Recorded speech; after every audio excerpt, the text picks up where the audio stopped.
Through the prayers of Holy Fathers, Lord Jesus Christ, our God, have mercy on us and save us. Amen.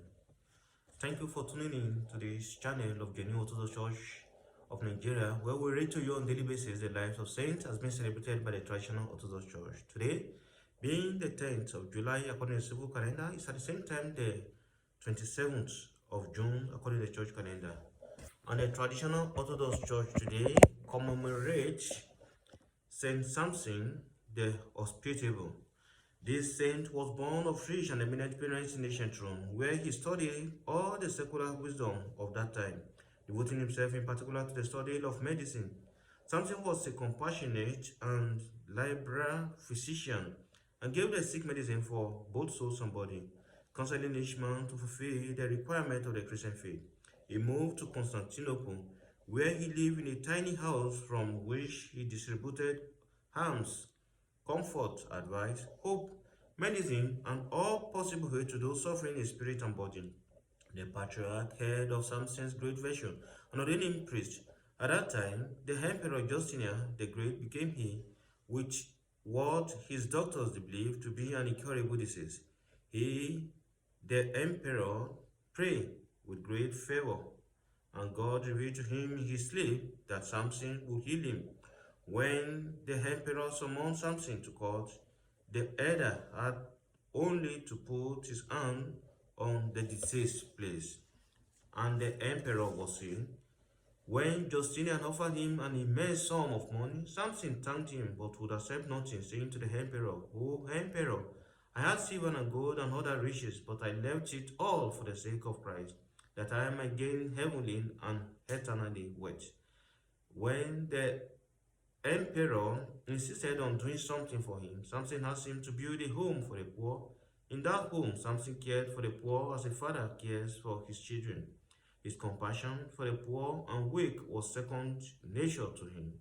This holy man, filled with heavenly power and goodness, entered peacefully into rest on June 27th in the year 530. He was buried in the church of the Holy Martyr, Mochios, his kinsman. After his death, Samson appeared many times to those who call upon him for aid. May the intercession of the saint of God grant us mercies from God. Amen. Today again we commemorate Saint Severus the priest. He lived in central Italy, a man of rare holiness. He was once called to hear the confession of and give communion to a man at the point of death. He tarried working his vineyard, and the news was brought to him there that the sick man had died. Striking with grief, as if he had himself killed a man, he wept bitter tears over the cause, and God raised the dead man to life again in response to his fervent prayer. Then Severus confessed him and gave him communion, preparing him for a Christian living of this world. And on the 8th day, the man died again. Today again we commemorate Saint Joanna, the Mary bearer. She was the wife of Chusa, Herod's steward, as recorded in the book of St. Luke chapter 8, verse 3. When Herod had John the Baptist beheaded, he cast his head out into an unclean place. Joanna took the head and buried it with honor on the Mount of Olives, on Herod's land.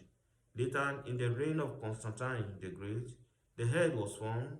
St. Joanna is also remembered because she was present at both the Passion and Resurrection of Christ. She died peacefully.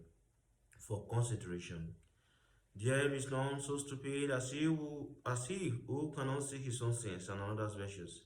There is none so enlightened as he who can see and acknowledge his own sin and another's virtues. St. John Chrysostom compares those who discover only another man's fault and criticize them with flies that attack wounds, not to hit them, but to gnaw at them. Blessed Theophilus of Kiev, who died in 1853, says, God has sent us here for penance. The man who knows and feels that he is doing penance will immerse himself in silence and the consideration of his own sinfulness, which has brought him to do penance. This same saint said, weep also for the sins of those nearest you, for without this not one human soul shall be saved. Do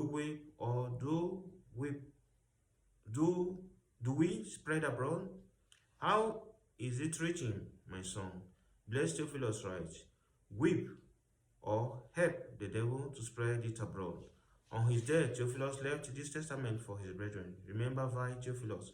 Such was the last testament of the holy souls in Kiev in 1853. Thank you for listening.